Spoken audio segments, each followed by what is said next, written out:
Assalamualaikum warahmatullahi wabarakatuh. Perkenalkan, nama saya Putri Febrianti dari kelas 12 MIA 7, absen 23.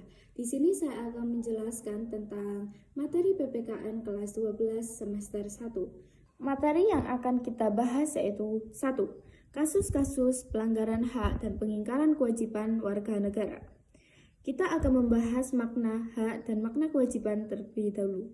Hak warga negara Indonesia meliputi dua, yaitu hak konstitusional adalah hak-hak yang dijamin oleh dalam Undang-Undang Dasar Negara Republik Indonesia tahun 1945. Yang kedua yaitu hak hukum adalah hak-hak yang timbul berdasarkan jaminan undang-undang dan peraturan perundangan di bawahnya.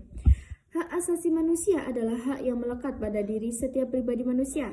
Karena itu, hak asasi manusia itu berbeda dari pengertian hak warga negara. Sedangkan hak warga negara merupakan seperangkat hak yang melekat dalam diri manusia dalam kedudukannya sebagai anggota sebuah negara. Kewajiban warga negara dapat diartikan sebagai tindakan atau perbuatan yang harus dilakukan oleh seorang warga negara sebagaimana diatur dalam ketentuan perundangan-undangan yang berlaku. Contoh hak dan kewajiban warga negara. 1. Segala warga negara bersamaan kedudukannya di dalam hukum dan pemerintahan dan wajib menjunjung hukum dan pemerintahan itu dengan tidak ada kecualinya, yaitu pasal 27 ayat 1 Undang-Undang Dasar Negara Republik Indonesia tahun 1945. Yang kedua yaitu tiap-tiap warga negara berhak atas pekerjaan dan penghidupan yang layak bagi kemanusiaan, yaitu pasal 27 ayat 2 Undang-Undang Dasar Negara Republik Indonesia tahun 1945. Yang ketiga yaitu setiap warga negara berhak dan wajib ikut serta dalam upaya pembelaan negara, pasal 27 ayat 3 Undang-Undang Dasar Negara Republik Indonesia tahun 1945. Yang keempat yaitu kemerdekaan berserikat dan berkumpul, mengeluarkan pikiran dengan lisan dan tulisan, dan sebagainya. Ditetapkan dengan Undang-Undang pasal 28 Undang-Undang Dasar Negara Indonesia tahun 1945. Yang kelima yaitu tiap-tiap warga negara berhak wajib dan ikut serta dalam usaha pertahanan dan keamanan negara, pasal 30 ayat 1 Undang-Undang Dasar Negara Republik Indonesia tahun 1945. Yang keenam yaitu setiap warga negara berhak mendapatkan pendidikan, pasal 1 ayat 1, pasal 31 ayat 1 Undang-Undang Dasar Negara Republik Indonesia tahun 1945. Yang ketujuh yaitu setiap warga negara wajib mengikuti pendidikan dasar dan pemerintah wajib membiayainya, pasal 31 ayat 2 Undang-Undang Dasar Negara Republik Indonesia tahun 1945. Yang kedua yaitu substansi hak dan kewajiban warga negara dalam Pancasila. Nilai-nilai Pancasila dapat dikategorikan sebagai tiga, yaitu nilai dasar, nilai instrumental, dan nilai praksis. Ketiga nilai tersebut secara langsung ataupun tidak langsung mengatur hak dan kewajiban warga negara. Nilai dasar berkaitan dengan hakikat kelima Pancasila, yaitu nilai ketuhanan, kemanusiaan, persatuan, kerakyatan, dan keadilan. Nilai instrumental pada dasarnya merupakan penjabaran dari nilai-nilai dasar yang terkandung dalam Pancasila. Perwujudan dari nilai instrumental pada umumnya berbentuk ketentuan-ketentuan konstitusional, mulai dari Undang-Undang Dasar sampai dengan peraturan daerah. Nilai praksis pada hakikatnya merupakan perwujudan dari nilai-nilai instrumental. Dengan kata lain, nilai praksis merupakan realisasi dari ketentuan-ketentuan yang termuat dalam peraturan perundang-undangan yang terwujud dalam sikap dan tindakan sehari-hari. Yang ketiga yaitu kita membahas tentang kasus pelanggaran hak dan pengingkaran kewajiban warga negara. Pelanggaran hak dan pengingkaran kewajiban warga negara diantaranya disebabkan oleh faktor-faktor berikut. A. Sikap egois atau terlalu mementingkan diri sendiri. B. Rendahnya kesadaran berbangsa dan bernegara. C. Sikap tidak toleran. D. Penyalahgunaan kekuasaan. E. Ketidaktegasan aparat penegak hukum. F. Yaitu penyalahgunaan teknologi. Adapun penyebab terjadinya pelanggaran hak dan pengingkaran kewajiban warga negara, yaitu A. Proses penegakan hukum masih belum optimal dilakukan. B. Saat ini tingkat kemiskinan dan angka pengangguran di negara kita masih cukup tinggi. Yang C yaitu makin merebaknya kasus pelanggaran hak asasi manusia seperti pembunuhan, pemerkosaan, dan lain-lain. D yaitu masih terjadinya tindak kekerasan mengatasnamakan agama. E. Yaitu angka putus sekolah yang cukup tinggi. F. Pelanggaran hak cipta. Selanjutnya yaitu bagaimana penanganan pelanggaran hak dan pengingkaran kewajiban warga negara. A. Yaitu supremasi hukum dan demokrasi harus ditegakkan. B. Mengoptimalkan peran lembaga-lembaga selain lembaga negara yang berwenang. C. Meningkatkan kualitas layanan publik. D. Meningkatkan pengawasan dari masyarakat dan lembaga-lembaga politik. E. Yaitu meningkatkan penyebarluasan prinsip-prinsip kesadaran bernegara kepada masyarakat. F. Meningkatkan profesionalisme lembaga keamanan dan peran pertahanan negara.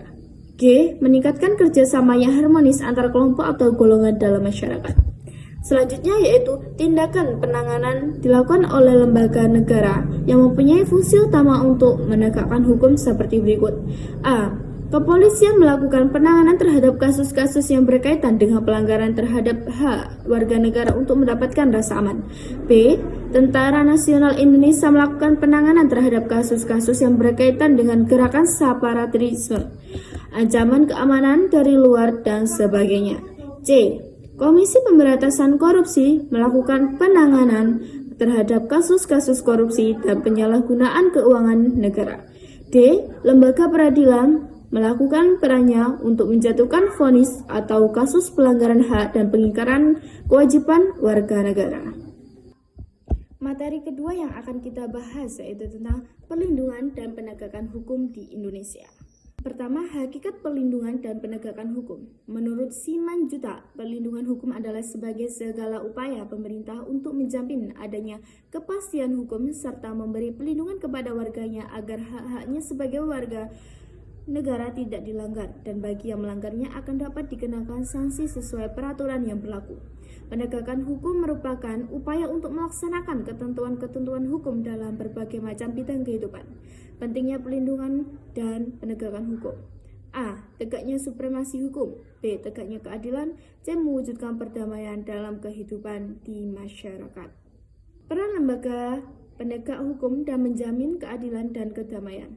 Peran Kepolisian Republik Indonesia atau peran Polri.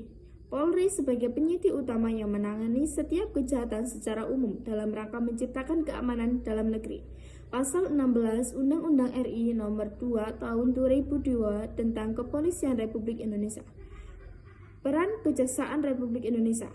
Sesuai Undang-Undang RI Nomor 16 Tahun 2004 tentang Kejaksaan Republik Indonesia, tugas dan wewenang kejaksaan dikelompokkan menjadi 3 bidang, yaitu bidang pidana, bidang perdata, dan tata usaha negara, bidang ketertiban dan ketentraman masyarakat. Selanjutnya yaitu peran hakim sebagai pelaksanaan kekuasaan kehakiman. Menurut ketentuan Undang-Undang RI Nomor 48 Tahun 2009 tentang kekuasaan kehakiman, hakim berdasarkan jenis lembaga peradilannya dapat diklasifikasikan menjadi 3 kelompok berikut. Hakim pada Mahkamah Agung yang disebut sebagai Hakim Agung. Hakim pada badan peradilan yang berada di bawah Mahkamah Agung dan hakim pada Mahkamah Konstitusi yang disebut dengan Hakim Konstitusi. Peran advokat dalam penegakan hukum. Advokat adalah orang yang berprofesi memberi jasa hukum baik di dalam maupun di luar peradilan. Peran Komisi Pemberantasan Korupsi atau KPK. Undang-Undang RI Nomor 30 Tahun 2002 tentang Komisi Pemberantasan Tindak Pidana Korupsi. Tujuan dibentuknya KPK adalah untuk mengatasi, menanggulangi, dan pemberantas korupsi. Untuk mencapai tujuan tersebut, KPK mempunyai tugas sebagai berikut. A. Koordinasi dengan instansi yang berwenang melakukan pemberantasan tindak pidana korupsi. B. Supervisi terhadap instansi yang berwenang melakukan pemberantasan tindak pidana korupsi. C. Melakukan penyelidikan, penyidikan, dan penuntutan terhadap tindak pidana korupsi. D. Melakukan tindakan-tindakan pencegahan tindak pidana korupsi. E. Melakukan monitor terhadap penyelenggaraan pemerintahan negara. Dalam menjalankan tugas dan wewenangnya itu, KPK berpedoman pada asas sebagai berikut. A. Kepastian hukum. B. Keterbukaan. C. Akuntabilitas. D. Kepentingan umum. Dan E. Proporsionalitas. Pelanggaran hukum di Indonesia. Berbagai kasus pelanggaran hukum. Pelanggaran hukum disebut juga perbuatan melawan hukum, yaitu tindakan seseorang yang tidak sesuai atau bertentangan dengan aturan-aturan yang berlaku. Macam-macam sanksi atas pelanggaran hukum. Perbuatan melawan hukum yaitu Sanksi terhadap tindakan pelanggaran seseorang hukum yang amat tidak banyak sesuai ragamnya. atau bertentangan Sifat dengan dan jenis aturan-aturan sanksi yang dari berlaku. setiap norma atau hukum Macam-macam berbeda sanksi satu atas sama pelanggaran lain. hukum. Akan Sanksi tetapi, terhadap pelanggaran dari itu segi amat tujuannya banyak sama, ragam. yaitu Sifat untuk dan jenis mewujudkan sanksi dari ketertiban dalam setiap masyarakat. norma atau hukum berbeda satu sama lain. Akan tetapi dari segi tujuannya sama, yaitu untuk mewujudkan ketertiban dalam masyarakat. Yang terakhir yaitu partisipasi dalam perlindungan dan penegakan hukum. Ketaatan atau kepatuhan terhadap hukum yang berlaku merupakan konsep nyata dalam diri seseorang yang diwujudkan dalam perilaku yang sesuai dengan sistem hukum yang berlaku. Kepatuhan hukum mengandung arti bahwa seorang memiliki kesadaran untuk memahami dan menggunakan peraturan perundangan yang berlaku, mempertahankan tertib hukum yang ada, dan menegakkan kepastian hukum. Demikian materi yang dapat saya sampaikan, kurang lebihnya saya mohon maaf yang sebesar-besarnya. Terima kasih. Wassalamualaikum warahmatullahi wabarakatuh.